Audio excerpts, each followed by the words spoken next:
Raebareli Lok Sabha seat से भाजपा प्रत्याशी और राज्य मंत्री दिनेश प्रताप सिंह के समर्थन में योगी आदित्यनाथ सिंह जहां जनसभा करने पहुंचे, वहीं लालगंज के एहार में बालेश्वर मंदिर प्रांगण के भीतर बनाए गए सभा स्थल पहुंचने से पहले योगी आदित्यनाथ ने भगवान शंकर का दर्शन किया और दर्शन करने के बाद योगी आदित्यनाथ सभा स्थल पहुंचे, जहां हर हर महादेव के नारों के साथ मतदाताओं में जोश भरा दिखाई दिया। योगी आदित्यनाथ ने इस दौरान सपा और कांग्रेस को राम विरोधी बताते हुए उन्होंने चुनाव अब राम भक्त और राम द्रोहियों के बीच सिमट गया। विकास के बड़े बड़े कार्य हो रहे हैं।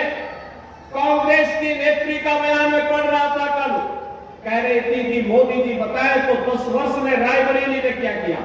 मैं पूछना चाहूंगा कि 10 वर्ष में तुमने 65 वर्षों में कांग्रेस ने रायबरेली के लिए क्या किया। आज अगर रायबरेली में एम्स है तो इसका पैसा भी मोदी जी दिए हैं, और ये रेल कारखाना है, इसके आधुनिकीकरण, इसके विस्तारीकरण का पैसा भी मोदी जी दिए। इसके उद्घाटन में मोदी जी स्वयं भी आए थे।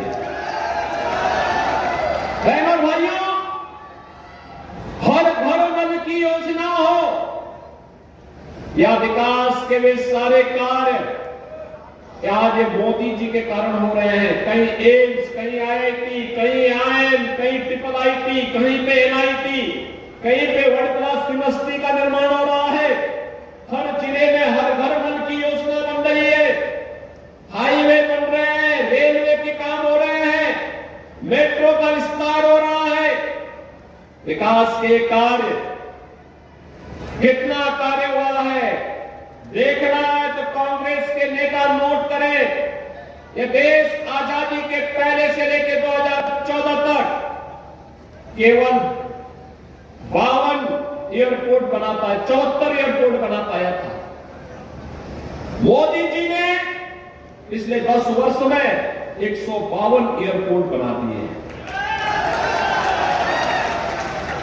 कांग्रेस समय पहले से, आजादी के पहले से लेकर के 2014 तक जितना हाईवे बना था, आज उससे दुगने हाईवे बन गए हैं। मेट्रो केवल 5 सिटी में थी, आज 20 सिटी में मेट्रो है। एम्स केवल 7 थे, उनमें से कांग्रेस ने 1 बनाया था, अटल जी ने 6 बनाए थे। आज देश के अंदर 22 एम्स हैं, 22। बहनों और भाइयों, पहले हर घर नल की योजना नहीं थी, आज हर घर की नल की योजना करें। हर हर महादेव। भगवान बालेश्वर महादेव की पावन भूमि पर उत्तर प्रदेश के यशस्वी मुख्यमंत्री, हम सबके संरक्षक, उत्तर प्रदेश को भय और भ्रष्टाचार मुक्त बनाने वाले आदरणीय महाराज जी, आपका बहुत बहुत स्वागत करता हूं। आपका आगमन हमारे लिए, रायबरेली के लिए, भारतीय जनता पार्टी के लिए निसंदेह 2024 में कमल खिलाने वाला सिद्ध होगा। आदरणीय महाराज जी, मुझे खुशी है कि हमारा देश आज मोदी जी के नेतृत्व में और उत्तर प्रदेश आदरणीय योगी आदित्यनाथ जी के नेतृत्व में पूरी तरह से खुश है। आप सबकी गाड़ी कमाई का पैसा भी सुरक्षित है और हमारा देश और प्रदेश सभी सुरक्षित हैं। सम्मानित साथियों, आने वाली 20 मई को रायबरेली के लोकसभा का चुनाव होना है। हमको, आपको सबको निर्णय लेना है कि हमें आपको क्या करना चाहिए। आप सब साक्षी हो, जो लोग हमारे सामने रायबरेली से चुनाव लड़ रहे हैं, उनका इतिहास इस बात का साक्षी है। जब से देश आजाद हुआ 1952 से 2024 तक रायबरेली की माओ के कोख से जन्मे किसी बेटे को कभी लोकसभा का टिकट गांधी नेहरू खानदान ने नहीं दिया है। सम्मानित साथियों, किसी को कभी राज्यसभा भी नहीं भेजा है। यहां तक कि सांसद का प्रतिनिधि भी कभी रायबरेली का नहीं हुआ है। इतनी बाहर हमारे कांग्रेस के प्रत्याशी कहते हैं, मैं कौन सी दुकान चलाता हूं, मोहब्बत की दुकान चलाता हूं। और रायबरेली से इतनी नफरत है कि रायबरेली के बेटे को 1952 से 2024 तक कभी किसी ने टिकट नहीं दिया, गांधी नेहरू खानदान ने। यहां तक कि जब स्वयं गांधी नेहरू खानदान के लोग चुनाव नहीं लड़े तो भी दिल्ली से लाके रायबरेली से चुनाव लड़ाया गया। लेकिन रायबरेली की मां की कोख से जन्मे किसी बेटे को गांधी नेहरू खानदान ने कभी रायबरेली से लोकसभा का प्रत्याशी नहीं बनाया। जबकि भारतीय जनता पार्टी के टिकट पर 2 बार सांसद रायबरेली के रह चुके हैं। और मैं भी सौभाग्यशाली हूं कि भारतीय जनता पार्टी का 2 बार हमको टिकट मिला है आप सबकी सेवा करने के उद्देश्य से। तो सम्मानित साथियों, मैं एक बात कह के अपनी बात खत्म कर दूंगा, महाराज जी बोलेंगे। सम्मानित साथियों, आप सब जानते हैं यहाँ की सांसद अपने बेटे के वोट से सांसद नहीं बनी हैं। रायबरेली के बेटों ने वोट देकर के उन्हें 5 बार सांसद बनाया।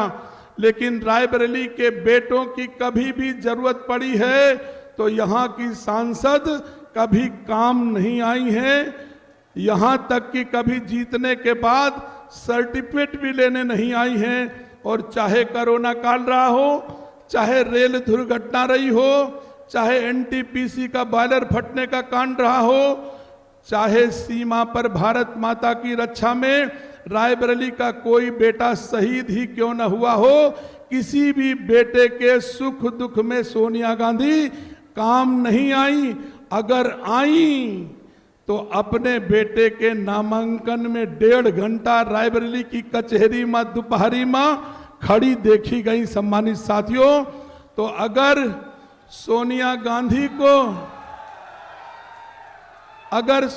गांधी जी को अपना बेटवा नीक लागत है, सम्मानित साथियों, रायबरेली के बेटवा उनका नीक नहीं लगती।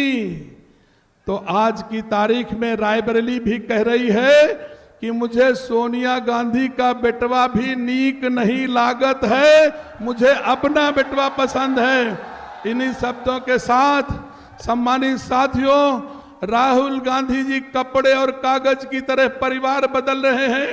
कभी कहते हैं अमेठी हमारा परिवार है, कभी कहते हैं वायनाड हमारा परिवार है, कभी कहते हैं रायबरेली हमारा परिवार है। और जब चाहते हैं तब परिवार बदल लेते हैं। सम्मानित साथियों, रायबरेली के बेटे दिनेश सिंह की गारंटी है। भगवान भोलेनाथ के समक्ष खड़ा हूं, मैं भरोसा दिलाता हूं, जब तक जीऊंगा रायबरेली के लोगों की सेवा करूंगा, लेकिन तुमको छोड़ के कभी वायनाड नहीं जाऊंगा। आप सबका बहुत बहुत धन्यवाद। अब मैं उत्तर प्रदेश के यशस्वी मुख्यमंत्री, अपने संरक्षक, इस उत्तर प्रदेश और देश को नई दिशा देने वाले, अपनी इच्छा शक्ति की बदौलत चाहे जितना बड़ा समाज का दुश्मन हो, ऐसा जवाब इतिहास ने कभी किसी नेता से नहीं मिला जितना बड़ा जवाब हमारे उत्तर प्रदेश के मुख्यमंत्री जी ने दिया है। हम सब भगवान भोलेनाथ से, बालेश्वर महादेव से प्रार्थना करते हैं, अगर हमारे प्रधानमंत्री मुख्यमंत्री को भगवान ने 10 साल केवल भारत की सेवा करने